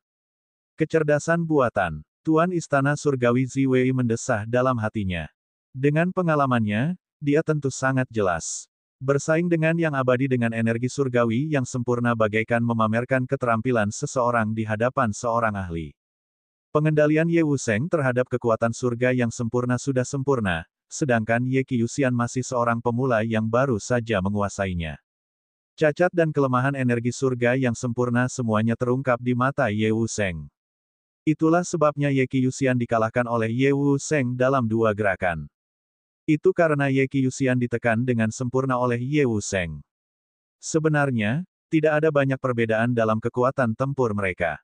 Jika itu adalah kesayangan surga lainnya dengan kekuatan tempur yang sama dengan Ye Qiuxian, Ye Buxiu pasti tidak akan menang dengan mudah. Namun, hal terpenting sekarang adalah memulihkan kepercayaan diri Ye Qiuxian, sehingga dia tidak akan mampu pulih dari kemunduran ini. Qiuxian, sekarang kamu tahu bahwa selalu ada seseorang yang lebih baik darimu. Dan EBSP, ayo berangkat. Kata Dewa Langit Ziwei. Ye Qiuxian menganggukkan kepalanya dengan kaku, masih belum sadar kembali. Sebenarnya, kamu tidak perlu terlalu terkejut. Jika kamu mengetahui identitas sebenarnya dari Tuan Muda yang tidak akan pernah mati, kamu akan tahu bahwa wajar saja jika kamu dikalahkan. Kata Dewa Langit Ziwei. Identitas sebenarnya. Kamu Qiuxian tercengang. Dia juga ingin mengetahui identitas asli Ye Unding. Hanya mengendalikan energi surga yang sempurna saja tidak cukup untuk membuat Dewa Surga Ziwei begitu hormat. Tuan Muda yang tak pernah mati adalah leluhur kita. Dia adalah leluhur pertama dalam sejarah yang menguasai kekuatan surga yang sempurna. Kata Dewa Langit Ziwei, matanya dipenuhi dengan pemujaan fanatik. Apa? Pikiran Ye Qiuxian sangat terguncang. Matanya tiba-tiba terbuka lebar, menatap Ye Buxiu dengan tak percaya. Bagaimana mungkin patriark pertama dalam sejarah suku manusia surgawi yang mampu mengendalikan kekuatan surga bisa begitu mudah? Berdasarkan energi sumber kehidupan, dia dapat dengan jelas merasakan bahwa Ye Unding baru berusia 100.000 tahun, tidak lebih dari 1 juta tahun. Dia pasti termasuk generasi muda. Leluhur telah menggunakan teknik reinkarnasi dan memperoleh kehidupan baru. Kata Dewa Langit Ziwei. Dia tidak perlu menyembunyikan identitasnya, karena sebentar lagi, dia akan menjadi pemimpin Istana Langit. Leluhur, itu leluhur. Tidak heran kau bisa mengendalikan kekuatan surgawi yang sempurna dan mengalahkanku dalam 2 gerakan. Jadi itu sebabnya. Mata Ye Qiuxian kembali berseri-seri. Patriark suku manusia surgawi adalah tokoh legendaris dan dikenal sebagai kultivator terkuat dalam sejarah suku manusia surgawi. Pengendaliannya terhadap kekuatan surgawi yang sempurna benar-benar sempurna. Bukankah wajar mengalahkannya dalam 2 gerakan? Bisakah yang lain menghalangi 2 gerakan? Pada saat ini, Ye Qiuxian mendapatkan kembali kepercayaan dirinya. Junior Ye Qiuxian memberi penghormatan pada Patriark. Ye Qiuxian segera berlutut dan memberi hormat. Bagus sekali. Berdirilah. Kendalimu terhadap energi surga yang sempurna sudah sangat bagus. Pada waktunya, kau akan mencapai tahap penyelesaian yang hebat dan tidak akan lebih lemah dari Ye Chu Zhan Kuang. Ye yang abadi tersenyum. Jantung Ye Qiu mulai berdetak lebih cepat. Ye Chu Zhan Kuang adalah orang kedua dalam sejarah suku manusia surgawi yang menguasai kekuatan surga yang sempurna. Ia lahir lebih dari 60 tahun bintang yang lalu dan merupakan musuh besar leluhur pedang terlarang, Tang Feng. Keduanya telah bertarung satu sama lain sejak mereka masih muda. Kekuatan tempurnya telah mencapai tingkat yang tak terduga, dan dia adalah sosok legendaris dari suku manusia surgawi. Mungkinkah kekuatan tempurnya di masa mendatang benar-benar sebanding dengan tokoh legendaris tersebut? Mulai sekarang, kau akan berada di sisiku. Jika kau punya pertanyaan, kau bisa bertanya padaku kapan saja. Katamu, wahai yang abadi. Ya, leluhur, Ye Qiuxian berkata dengan hormat. Panggil saja aku Tuan Muda Abadi di masa depan. Ucap Ye Buxiu. Kemudian, dia melambaikan tangannya, dan sebuah kotak perunggu berisi lengan kiri Raja Manusia diberikan kepada Ye Qiuxian. Di dalamnya ada lengan kiri Raja Manusia. Kau harus membiasakan diri dengannya. Sekarang tubuh Raja Manusia telah muncul, kau dan aku akan segera berangkat ke medan perang Qianqiu. Kamu Qiuxian menginstruksikan. Pada saat yang sama, hal yang sama terjadi di surga yang menghancurkan perkemahan angkatan darat. Kereta terbang, pedang iblis ketiga, pedang dewa kedua, dan para ahli timbal balik lainnya berkumpul bersama. Di depan mereka ada peti perunggu. Di dalam peti perunggu itu, ada kaki kanan yang terbuat dari batu. Ini adalah kaki kanan seorang Raja Manusia. Pada saat ini, kaki kanan Raja Manusia bergetar dan memancarkan cahaya. Di dalam peti perunggu itu juga terdapat sebuah kalimat yang mengambang, memberitahukan bahwa tubuh Raja Manusia telah muncul. Tubuh Raja Manusia bukanlah hal yang kecil. Setelah dikumpulkan, ia memiliki kekuatan untuk menjungkirbalikkan alam semesta. Suku manusia surgawi pasti akan mengerahkan semua kekuatan mereka untuk memperjuangkannya. Kita tidak bisa membiarkan mereka berhasil. Kita harus mendapatkan tubuh Raja Manusia. Kata Fei Huang. Belum lama ini, aku menerima berita bahwa medan perang 1000 tahun telah berubah. Sebuah benua yang luas telah muncul, yang seharusnya menjadi tempat tubuh kering Raja Manusia berada. Pedang Dewa Kedua Dao. Segera kumpulkan para ahli dan bergegas ke medan perang. Kata Fei Huang. Tidak lama kemudian, sejumlah besar ahli dari kedua belah pihak tentara penghancur surga dan istana surgawi menuju medan perang Qianqiu dan berkumpul di sekitar halo besar. Kereta terbang senior. Lu Ming sangat gembira melihat kereta terbang itu dan pergi untuk memberi penghormatan. Lu Ming, kau juga di sini. Kenapa kau tidak berada di wilayah bintang surga?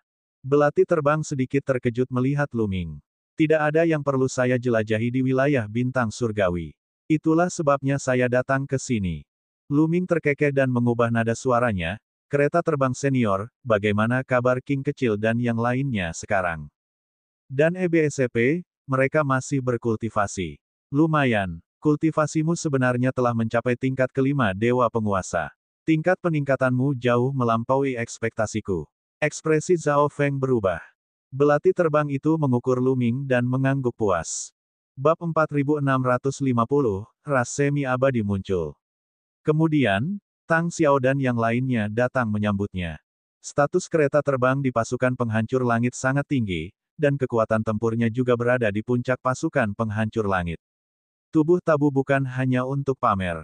Yang muncul di depan semua orang hanyalah inkarnasi jiwa dari kereta terbang itu. Tubuh asli kereta terbang itu masih berada di kedalaman reruntuhan alam semesta. Tang Xiao, bagaimana situasinya? Fei Yao bertanya. Tang Xiao menjelaskan situasinya secara rinci. Dia benar-benar dapat melucuti akar asalnya. Ini tidak mudah untuk diatasi. Kereta terbang itu mengernyit dan pergi berdiskusi dengan para ahli tentara penghancur surga lainnya.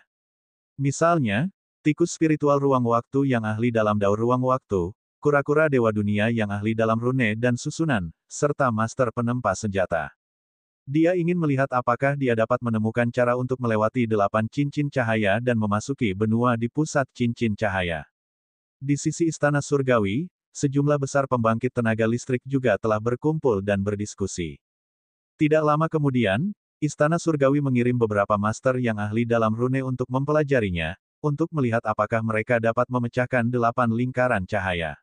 Sayangnya, setelah lebih dari 10 hari belajar, mereka tidak memiliki petunjuk. Tentara penghancur surga juga telah mengirim para ahli untuk mempelajarinya, tetapi mereka juga tidak punya petunjuk. 8 lingkaran cahaya ini sangat cemerlang dan merupakan teknik dari era sebelumnya. Orang yang mengatur formasi itu sangat kuat dan mereka tidak dapat menghancurkannya sama sekali. Pada akhirnya, kedua belah pihak mengirimkan eksistensi alam asal untuk menguji keadaan, tetapi mereka semua mundur karena takut. Mereka yang pergi untuk menguji telah diambil akar asal mereka, yang berdampak signifikan. Dan EBSP, jika seseorang menghabiskan sedikit lebih banyak waktu di sana, akar asal mereka mungkin akan sepenuhnya terkikis, menyebabkan mereka jatuh kembali ke alam asal dan menjadi penguasa dewa. Jelas, mereka yang berada di alam asal tidak bisa masuk. Jika mereka ingin masuk, mereka harus siap untuk kehilangan akar asal mereka. Ini jelas tidak sepadan. Dan EBSP, kedua belah pihak lalu mengirim dewa penguasa untuk menguji keadaan, namun yang mengejutkan mereka, mereka sama sekali tidak terpengaruh. Tidak ada yang aneh pada ke-8 lingkaran cahaya itu. Pada akhirnya, beberapa orang yang telah menguji air itu benar-benar menghilang dari pusat lingkaran cahaya itu. Seolah-olah mereka telah memasukinya. Semua orang menunggu dengan tenang. Tidak lama kemudian, beberapa orang itu keluar dan membawa berita yang mengejutkan. Benar-benar ada benua di dalamnya. Dan itu sangat kuno dan penuh kehidupan, sama sekali berbeda dari pecahan benua di reruntuhan alam semesta. Tidak ada niat membunuh atau ki jahat di tempat itu. Ada cukup energi dan pohon-pohon kuno yang menjulang tinggi ke langit. Seolah-olah benua terpencil yang legendaris itu telah muncul kembali. Baik pasukan penghancur surga maupun istana surgawi merasa khawatir. Tak perlu dikatakan lagi, jasad Raja Manusia pasti ada di benua itu. Kedua belah pihak segera mulai memobilisasi keberadaan Dewa-Dewi Surgawi, berencana untuk mengirim mereka ke benua itu untuk bertempur memperebutkan tubuh Raja Manusia yang kering. Dan EBSP, kedua belah pihak terus memindahkan keberadaan Dewa-Dewi dari tempat lain, meninggalkan banyak daerah penting. Dan EBSP, semakin banyak ahli Dewa Surgawi berkumpul di area ini. Itulah ras yang hampir abadi. Tiba-tiba seseorang berseru. Di kejauhan, puluhan kereta kuda terguling.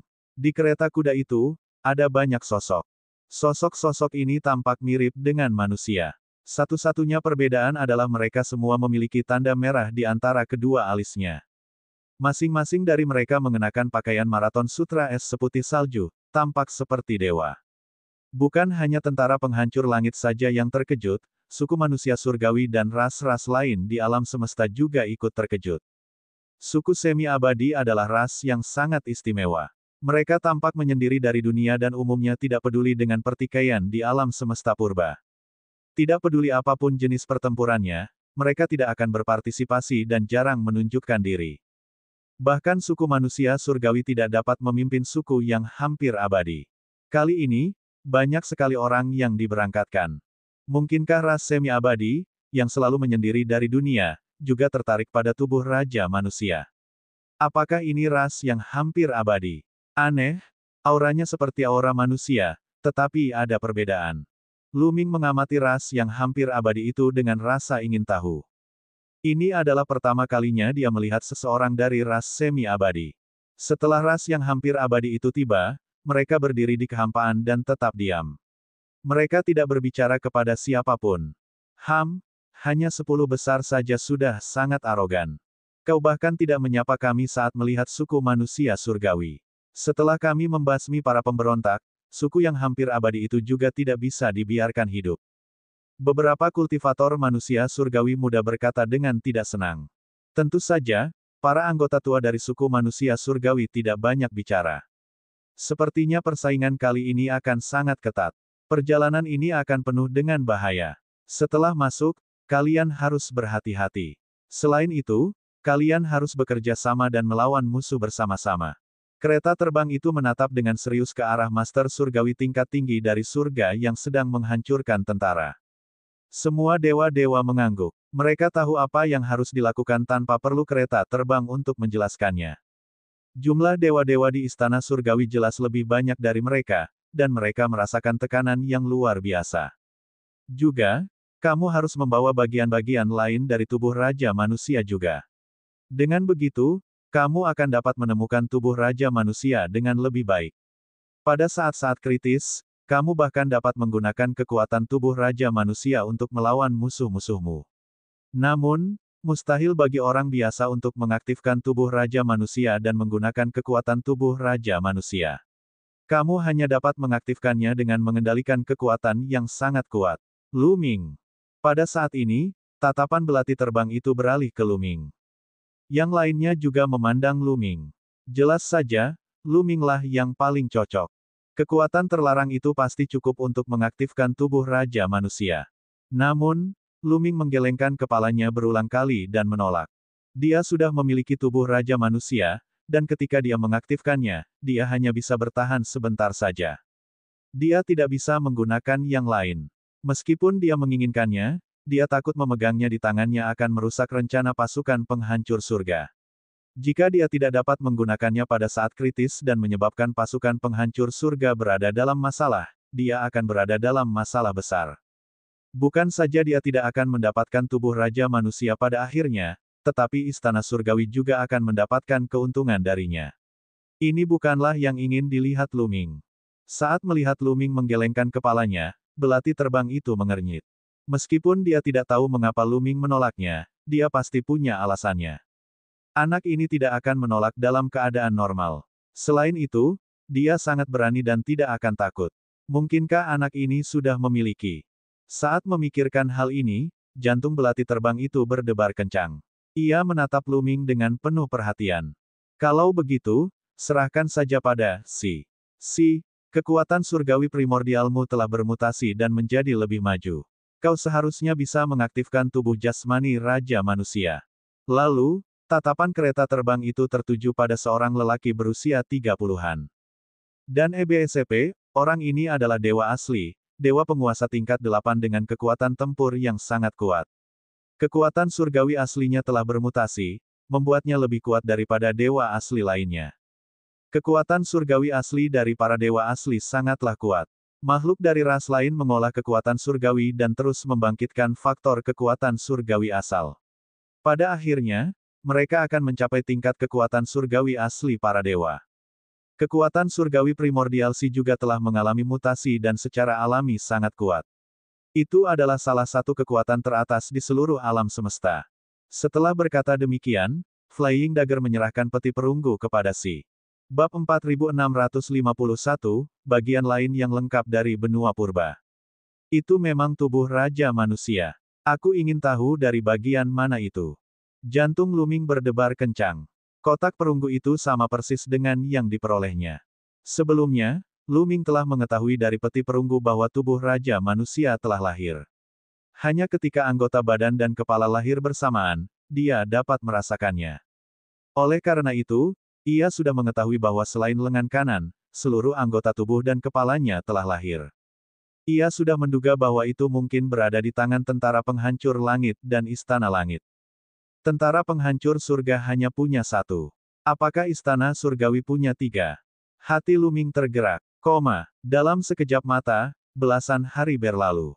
Dalam 10 hari terakhir, pasukan penghancur langit dan istana langit tidak mengambil tindakan apapun, terutama karena mereka saling mengawasi.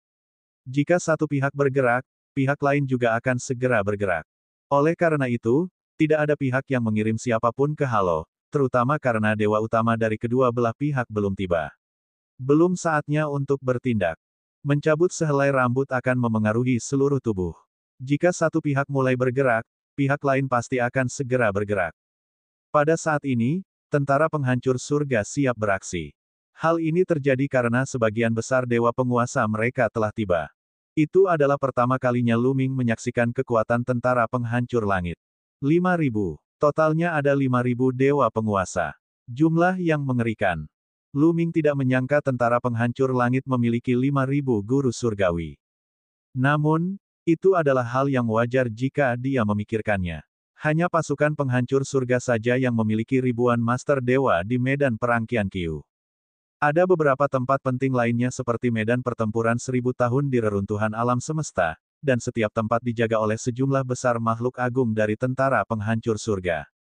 Dan EBSCP, selain itu, ada beberapa pangkalan lain yang juga dijaga oleh sejumlah besar ahli. Secara total, normal untuk memiliki 5.000 dewa-dewa. Ini belum semuanya. Seharusnya masih ada beberapa master dewa yang belum datang, tetapi sebagian besar dari mereka seharusnya sudah ada di sini. Namun, jumlah orang dari Istana Surgawi bahkan lebih mengejutkan. Jumlah dewa penguasa adalah 8.000 orang. Lu Ming terkejut. Istana Surgawi masih harus menjaga alam semesta gelap. Alam semesta gelap memiliki hampir setengah dari kekuatan Istana Surgawi. Dengan kata lain, Istana Surga sedikitnya memiliki 8.000 dewa penguasa di alam semesta yang gelap. Kekuatan Istana Surgawi sungguh menakjubkan. Jika bukan karena alam semesta gelap yang menahan setengah dari kekuatannya, pasukan penghancur langit tidak akan mampu menandingi Istana Surgawi sama sekali. Dari 8.000 dewa yang ada, 6.000 berasal dari suku manusia surgawi, sedangkan 2.000 lainnya berasal dari ras lain. Suku manusia surgawi dikenal sebagai suku terkuat di alam semesta. Itu bukan hanya untuk pamer. Tidak ada yang bisa menandingi mereka. Ini tidak termasuk suku semi-abadi, yang juga memiliki sekitar 300 dewa-dewa. Meskipun jumlah ini tidak dapat dibandingkan dengan suku manusia surgawi, itu masih jauh lebih kuat daripada 9 ras teratas lainnya. Dari segi jumlah, mereka benar-benar menghancurkan tentara penghancur surga. Ayo pergi. Kereta terbang itu pun dipesan. 5.000 master surgawi dari tentara penghancur surga segera terbang menuju Halo. Begitu tentara penghancur surga bergerak, mereka segera ditemukan oleh Istana Surgawi. Pasukan penghancur surga telah berangkat, jadi kita tidak akan menunggu lebih lama lagi. Jika beberapa orang tidak datang, biarlah. Ayo kita berangkat sekarang. Kata seorang kepala Istana Surgawi. Ingat, setelah Anda memasuki dunia Halo, Anda harus mendengarkan Tuan Muda Abadi. Tuan Istana Surgawi yang lain pun turut memberi perintah. Para dewa penguasa semuanya mengangguk. Di antara mereka, hanya sedikit orang yang mengetahui identitas asli Ye Buxiu. Orang-orang ini berdiri di belakangnya dengan ekspresi fanatik, dan sebagian besar dari mereka berada di alam dewa surga. Meskipun yang lain tidak mengetahui jati diri Ye Wu Seng yang sebenarnya, melihat begitu banyak orang di alam raja surga begitu patuh, mereka tahu bahwa jati diri Ye Wu Seng jelas tidak sederhana, jadi tentu saja mereka tidak akan melawan. Lagi pula, dewa di surga telah memerintahkan hal ini secara pribadi. Ayo pergi. Ye Wu Seng berkata dengan acuh tak acuh, wajahnya masih memperlihatkan senyum percaya diri, dia melangkah keluar terlebih dahulu. Ye Qiuxian dan beberapa ahli raja surga lainnya mengikuti dari belakang. Lebih dari 8.000 dewa-dewa menuju ke lingkaran cahaya. Cincin cahaya itu tak tertandingi besarnya, lebih dari 100 juta kali lebih besar dari sebuah planet di alam semesta purba. Istana Surgawi dan pasukan penghancur surga memasuki lingkaran cahaya dari dua arah yang berbeda. Mereka bagaikan bintik-bintik debu yang terbang ke laut. Mereka terlalu kecil. Semakin dekat ia dengan lingkaran cahaya, semakin ia merasakan betapa besarnya 8 lingkaran cahaya itu. Lu Ming tidak dapat menahan diri untuk tidak mendesah. Orang yang memasang susunan ini benar-benar sangat kuat. Tak lama kemudian, mereka memasuki jangkauan Halo, tetapi mereka tidak merasakan sesuatu yang aneh. Tidak ada serangan, dan tidak ada pembatasan. Akan tetapi, tangan kanan Raja Manusia di cincin kekacauan bereaksi lebih hebat lagi. Pusat Halo itu gelap gulita, bagaikan pusaran hitam yang berputar tanpa henti. Lu Ming tidak dapat melihat apa yang ada di balik kegelapan dengan penglihatannya. Namun, para ahli di alam asal hampir tidak dapat melihat bahwa tampaknya ada sebuah benua di dalam kegelapan. Adapun penampakan benua itu secara spesifik, dia tidak dapat melihatnya dengan jelas. Ketika Lu Ming dan kelompoknya melewati halo dan memasuki area pusat, pusaran hitam pekat itu tiba-tiba menghasilkan daya isap kuat yang menghisap mereka masuk. Daya hisapnya sangat kuat. Namun, Lu Ming merasa bahwa ia masih bisa membebaskan diri jika ia melawan sekuat tenaga. Namun, Lu Ming dan kelompoknya tidak melawan. Mereka akan memasuki pusaran hitam pekat itu. Tidak perlu melakukan hal-hal yang tidak perlu. Mereka bekerja sama dengan kekuatan hisap dan cepat-cepat menyerbu ke dalam pusaran hitam, menghilang. Begitu memasuki pusaran hitam pekat itu, Lu Ming merasa bahwa dirinya ditarik oleh suatu kekuatan. Ia terus bergerak maju dan melintasi jarak yang jauh. Setelah jangka waktu yang tidak diketahui, kegelapan itu tiba-tiba menghilang dan daratan luas muncul di bawah Lu Ming. Lu Ming jatuh dalam garis lurus. Dia dengan cepat mengaktifkan energi terlarang untuk menstabilkan tubuhnya dan berhenti di udara. Kemudian, dia melihat sekeliling dan menemukan bahwa ruang di sekitarnya penuh sesak dengan orang-orang. Lebih dari 5.000 dewa penguasa pasukan penghancur surga semuanya ada di sini. Tidak jauh di bawah mereka terdapat hutan lebat. Hutan itu luas dan tak terbatas, dan orang tidak dapat melihat ujungnya. Betapa besarnya pohon itu. Banyak orang berseru. Pohon-pohon di hutan ini sangat besar. Setiap pohon berdiameter lebih dari 100 meter. Ada juga banyak pohon dengan diameter 1000 meter. Ketinggiannya bahkan lebih mengerikan. Itu hanyalah seekor raksasa. Lu Ming merasa seolah-olah dia telah memasuki istana peri di masa lalu.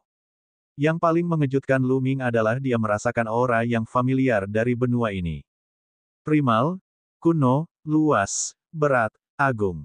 Aura ini hampir persis sama dengan aura yang diberikan kepada Lu Ming oleh benua di cincin kekacauan. Benua di dalam cincin kekacauan terbuat dari pecahan utuh benua kekacauan dari era sebelumnya. Mungkinkah benua ini juga merupakan pecahan utuh benua kekacauan? Pikiran Lu Ming sedang berpacu. Ini sangat mungkin. Tubuh jasmani Raja Manusia terbagi dan disegel. Ini terjadi sebelum benua purba hancur. Seseorang telah memotong sebagian kecil dari seluruh benua purba dan menyegelnya di tanah medan perang 1000 tahun. Itulah sebabnya ia utuh dan penuh vitalitas. Tidak seperti pecahan benua di reruntuhan alam semesta, yang telah lama kehilangan penampilan benua purba.